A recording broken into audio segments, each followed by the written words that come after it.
No Ties Networking for having me on as a speaker. Real privilege to be speaking to you, and it's great actually that I've got some fellow coaches.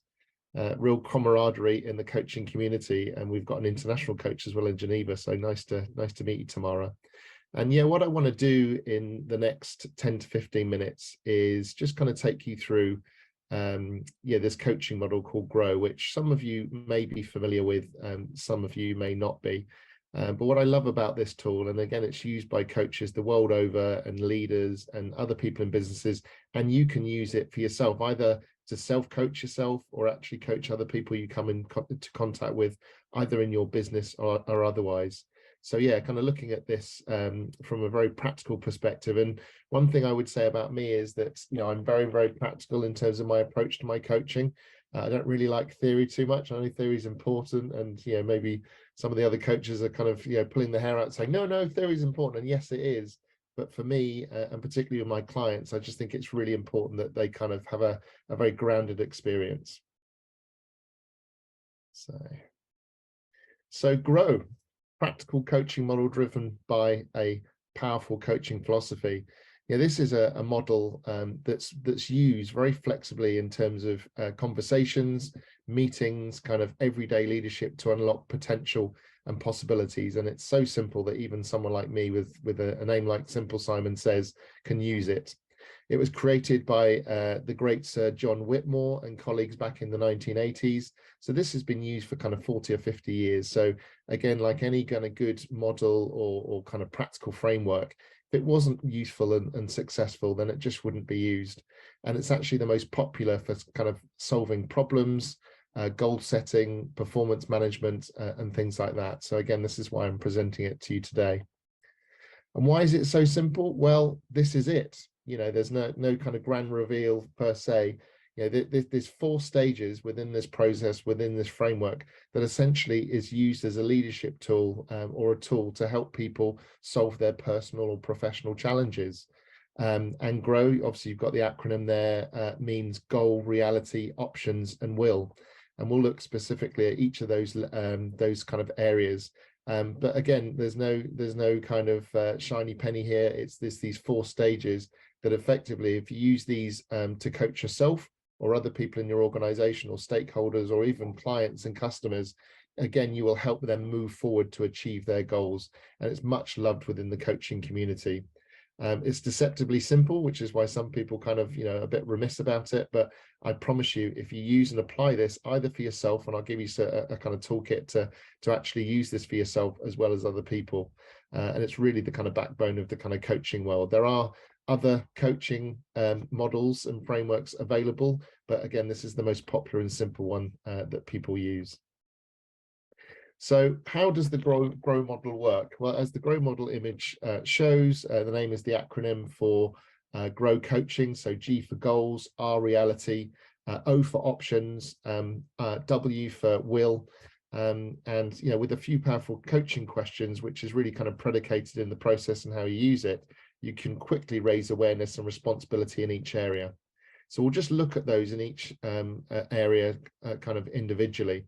So the first one, and again, this is any good kind of coaching conversation. And what I would say is that when you talk about coaching conversations, it doesn't have to be a formal process. This model can be used informally or formally, again, for personal kind of goals and challenges or professional challenges. So it's really kind of versatile. And when we first start looking at goal, we're looking at kind of goals and aspirations of the person that we're kind of coaching and working with.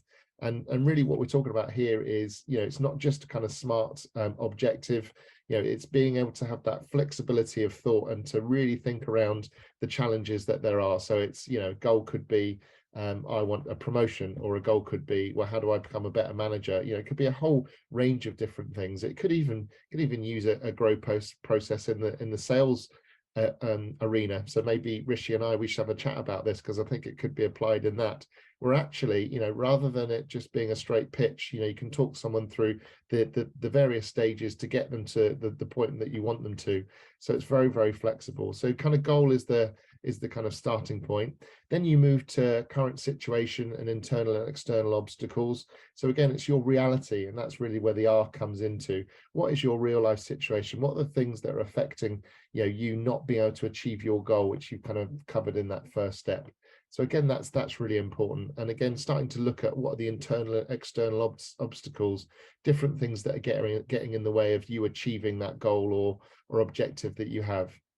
Then we move quite naturally, once we've had goals, we've looked at the situation. Okay, well, what are the possibilities? And I like the simplicity of this 4-stage process, because it doesn't take you very long to start thinking about how are you going to move forward? What are the possibilities? What are the strengths and resources? So naturally, things like mind mapping or kind of or brainstorming, coming up with different ideas. This is where you're thinking about all the possibilities, whether there's things that you've done before that maybe haven't been as successful, and also those things that you haven't done as well, which is so important.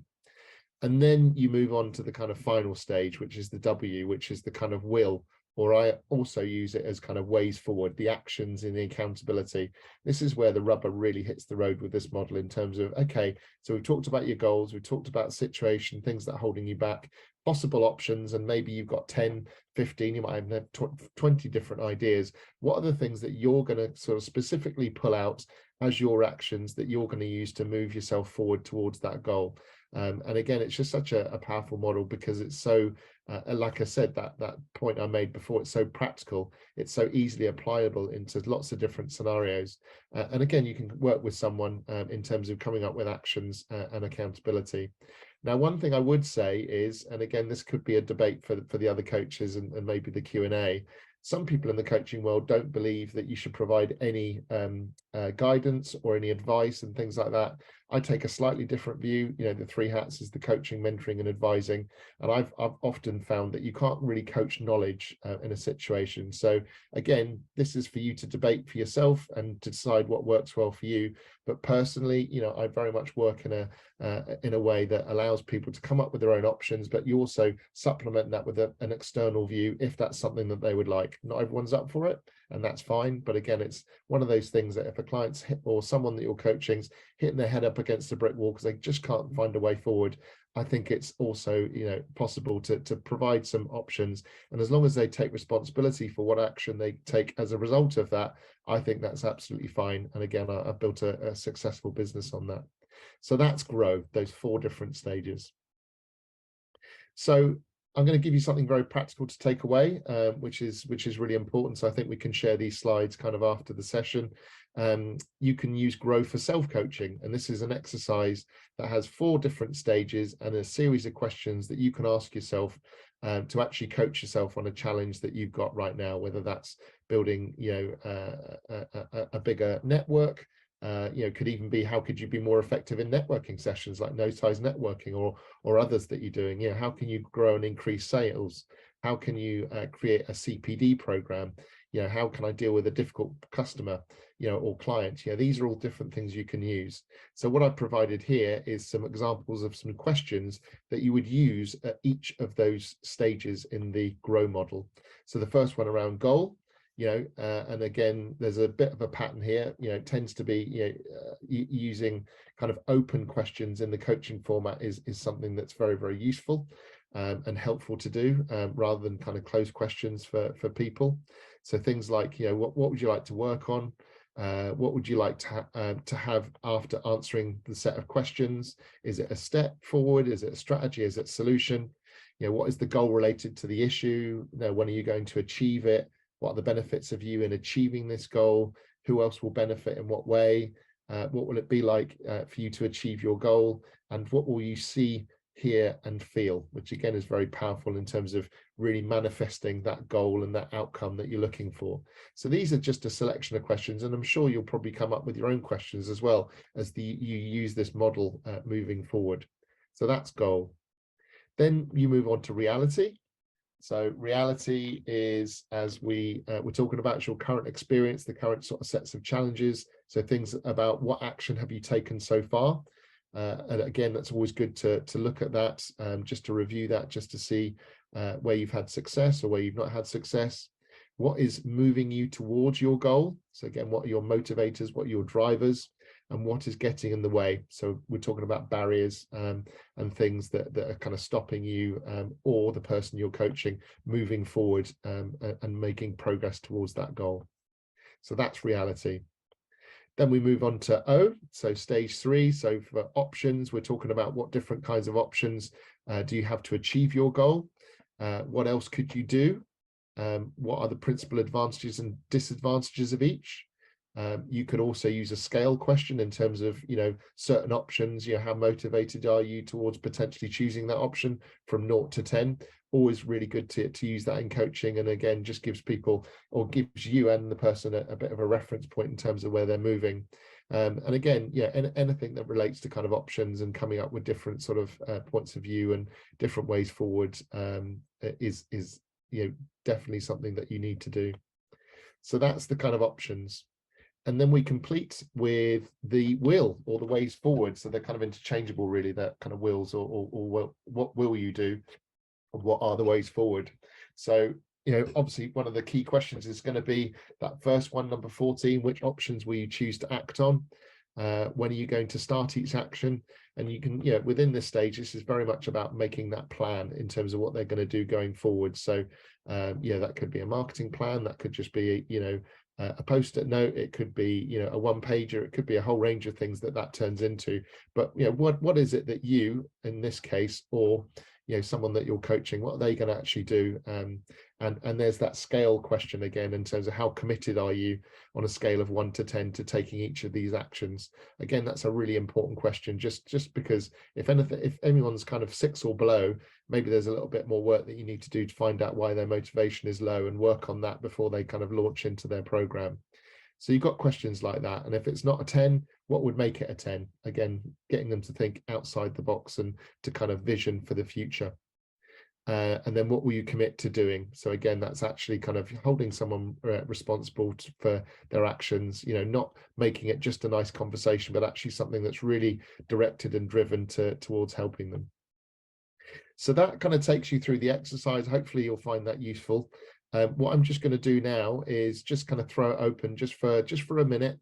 So if you want to come off mute and just sort of shout out for any kind of situations, scenarios, maybe you've been thinking about how you could actually use the GROW model. So as I said, I can't see you because I'm looking at my screen, but just come off mute and shout out any sort of scenarios and situations you believe you could use GROW. Well, just to stick in time, I'm just gonna cover a couple more slides here, and then we've got a Q&A, so we can carry on further discussion. These were, just a few ideas again around how you can apply it. So, problem solving is an obvious one.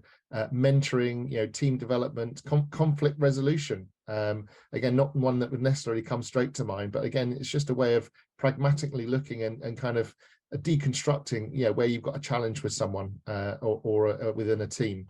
Change management, where you want to go from now to then, how are you going to get there? Goal setting, leadership development. It's very, very versatile. And again, what I really want to continue to impress is it's such a practical, simple, straightforward model. And it's not a case of just having that in front of you. It's a case of just kind of learning the different stages and keeping them in mind. And then obviously having those open conversations with people, either in an informal way or a formal way, if that's necessary.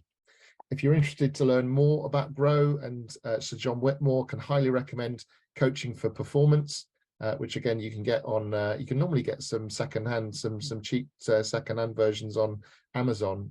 But again, obviously buy it new if you want to as well. But I always go for kind of secondhand and used on Amazon. You get some great stuff on there. So again, that will continue your journey to understand GROW. And again, I just want to thank you for listening, and obviously take any further questions that you might have.